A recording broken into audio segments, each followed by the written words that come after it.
Audrey Poitras. 22 years ago, Audrey Poitras made a vow to become a champion for her people and her heritage.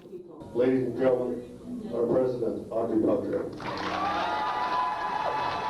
But a woman becoming leader of the Métis Nation of Alberta was a stunning change. I have to be honest, I believed at that time there's no way the Métis Nation will elect a woman, and lo and behold, election morning I woke up and I was president. The win also meant she now sat on the national board. It was all men, and it was very clear to me that for, I would say, half a dozen years, if not more, every time I went to that table, it was very clear, like, you don't belong here. But Audrey never quits.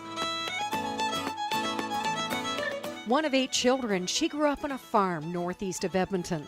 Truly living a way of life where we really depended on wild meat, fending for ourselves. Learning about her culture from her proud Métis father, who died when she was 12. But I think I learned so much in those first 12 years of my life that I believe stayed with me today as to who I am and why I'm proud of who I am and why I'm where I am today.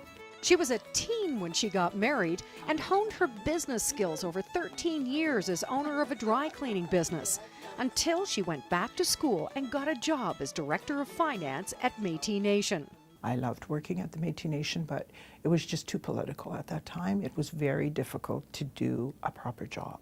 She thought about leaving, but was convinced to run instead. It was decided that the only way we could make a difference was start at the top. And as president, her first order of business was getting the organization on track. There were many challenges along the way.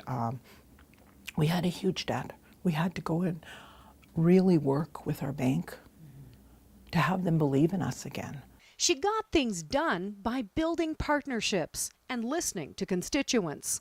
They would say education, they would say training. If our people are educated, everything else will fall into place. If we could only get trained, everything will fall into place. I heard that so much. So of course education became very important to me. She partnered with universities and colleges across Alberta to set up an endowment fund for Métis students.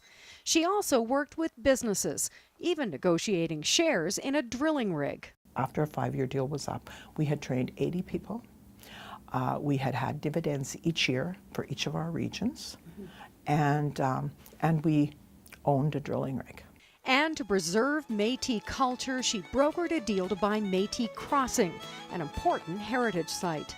Above all, Audrey Poitras has fought hard to give Métis the same status as other Indigenous populations. She's also won landmark court rulings and negotiated significant agreements with both the Alberta and Canadian governments to move the Métis closer to self-government. And despite all the accolades and successes, we now have doctors, we have lawyers, we have engineers, we have all of those people now. She knows there's still so much more to do. That's why I'm here. It's not about wanting a title. It's not about needing to be anything. It's about how do we make those changes for the better for our people? Leslie McDonald, Global Woman of Vision.